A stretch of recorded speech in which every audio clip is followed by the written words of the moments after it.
Em continuação, a disciplina de vibrações para a engenharia aeroespacial da UFABC, vamos hoje falar sobre modelos com 1 grau de liberdade em vibrações livres amortecidas.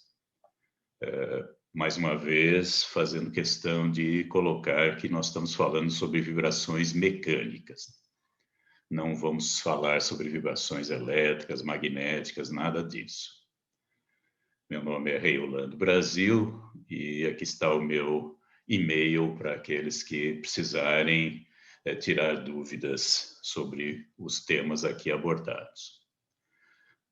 Nós continuamos trabalhando com um modelo de 1 grau de liberdade, ou seja, uma única massa e a única incógnita é uma função deslocamento U do tempo dessa massa. Conhecendo essa função, nós conhecemos tudo sobre esse sistema.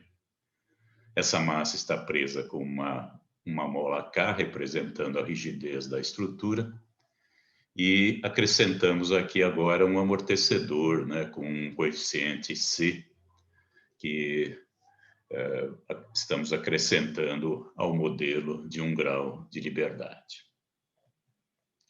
A equação diferencial do movimento, que já foi conseguida aí na aula passada, obtida através da segunda lei de Newton, nós temos a massa vezes a aceleração, os dois pontinhos é a derivada segunda no tempo do deslocamento, um coeficiente de amortecimento C vezes a velocidade, a derivada primeira, nesse pontinho aqui, do deslocamento, e a rigidez K vezes o deslocamento igual a zero. Nós não temos carregamento aqui do lado direito da equação.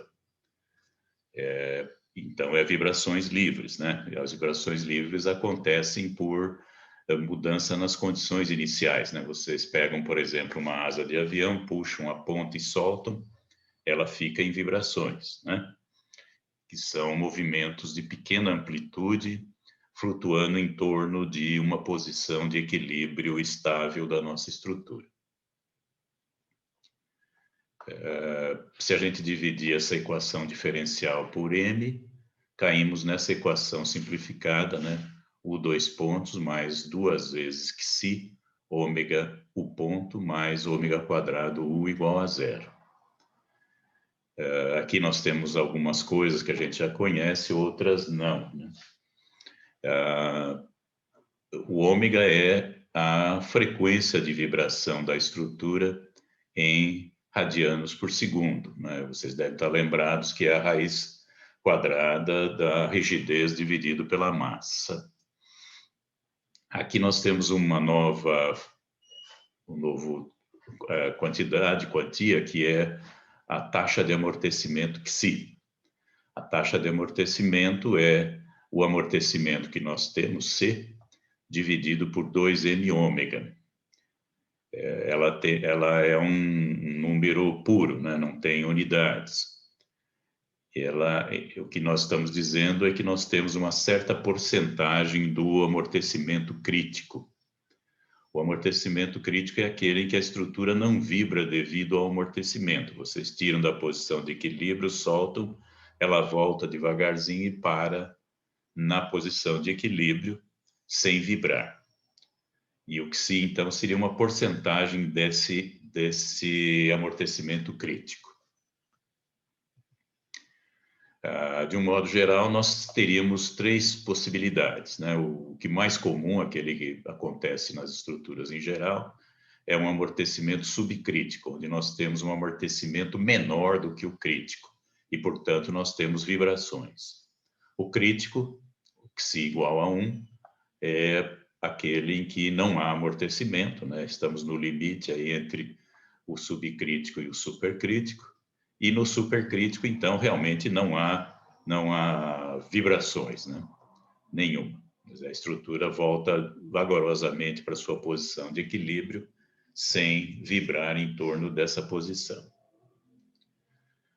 Se a gente der uma olhada aqui nas possibilidades, nesse gráfico, de deslocamento em função do tempo, vocês veem que existe a possibilidade, então, do Xi ser menor que 1, um amortecimento subcrítico, em que nós temos vibração, esse azul aqui, estamos vibrando, embora a amplitude vá diminuindo por causa da existência do amortecimento.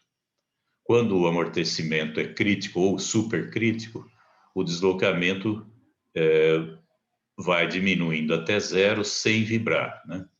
A estrutura volta simplesmente à posição de equilíbrio se for tirada dessa posição.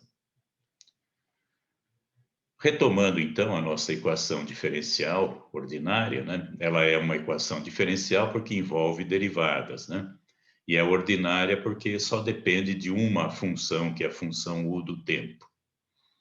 A solução dessa equação é a que nós temos aqui embaixo, né? O deslocamento no tempo é E, a base dos logaritmos neperianos elevado a menos xi ômega t, vezes uma amplitude ρ e vezes uma função harmônica, né? Um cosseno ou um seno, de ômega dt mais θ. Esse ômega dt é a frequência de vibração amortecida do nosso sistema. Ela é diferente da frequência não amortecida ômega, né? Por meio dessa raiz aqui, 1 menos xi quadrado.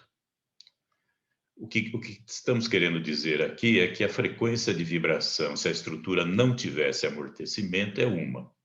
Se ela tem amortecimento, ele é um pouquinho menor, no caso geral. Mas, na maior parte das estruturas reais, a diferença é muito pequena, né? Imaginem, por exemplo, um xi de 1%, 0,01, elevado ao quadrado dá 0,0001, que é quase zero, né? Então, a diferença aqui é muito pequena para amortecimentos usuais, né, das estruturas reais. Claro que no caso de um amortecedor de um carro é uma coisa diferente, porque aí o amortecimento é muito maior, né? E aí a frequência de vibração muda consideravelmente. Amplitude é dada aqui, né? Seria o deslocamento inicial, o zero ao quadrado, mais a velocidade inicial, u ponto zero, mais que xi ômega, deslocamento inicial, u zero, dividido pela frequência de vibração amortecida, ômega d. Tudo isso ao quadrado. E nós temos um ângulo de fase, né, que é a defasagem com que a nossa função harmônica está sendo aplicada. Esse ângulo de fase é o menos o arco tangente, né, dessa quantidade que está aqui.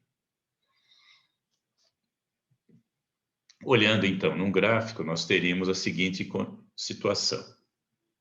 Vocês têm aqui um deslocamento inicial, por exemplo, o zero. E aqui, para simplificar a figura, eu estou considerando a velocidade inicial zero. E a partir desse ponto, então, a nossa estrutura vibra, mas com amplitude que vai diminuindo, né? Diminuindo com essa exponencial aqui, ó. Rho vezes z elevado a menos que si ômega t. É uma exponencial negativa, por isso a amplitude vai diminuindo. Na engenharia aeronáutica existe uma situação em que a amplitude cresce, que é o flutter, tá? Mas é um caso patológico, alguma coisa que a gente não quer que aconteça, né? O flutter. Seria uma situação em que, em vez de consumir energia, o sistema está dando energia para o meio ambiente, né? Uma situação muito estranha, né? Como exemplo, vamos pegar de novo uma viga em balanço, uma barra em balanço, por exemplo, uma asa, né, em balanço. E nós já calculamos na nossa primeira aula a frequência não amortecida desse modelo. Lá era dado todas as características, né, do material, da seção, o vão, a rigidez, né, a massa, tudo foi dado lá no primeiro exemplo.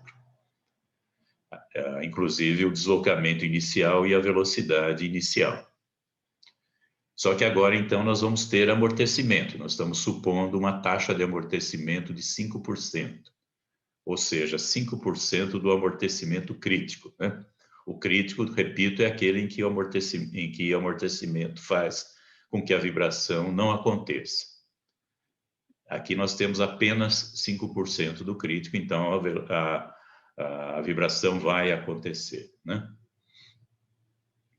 Então, aqui nós temos a frequência amortecida. Vocês estão vendo que mesmo com 5% de taxa de amortecimento, a diferença entre essa frequência aqui, 14,12, e a frequência sem amortecimento, 14,14, é muito pequena, né? Isso é normal em estruturas reais.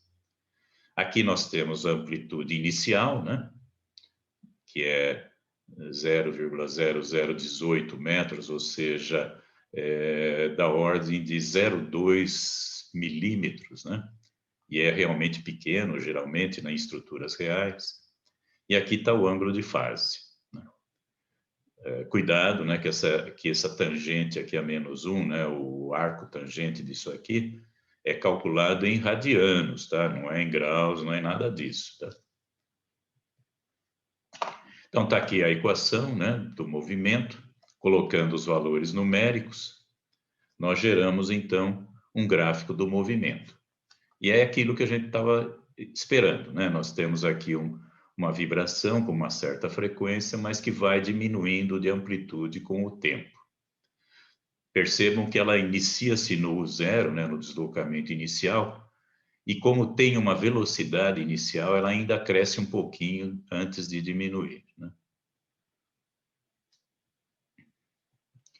Aqui para vocês, então, testarem essas coisas todas, eu acho interessante que vocês façam, sei lá, numa planilha Excel, ou no MATLAB, ou no Scilab, um programinha bem simples para gerar esses gráficos e vocês, então, testarem valores diferentes, né, de rigidez, de massa, de amortecimento, para ver o que acontece.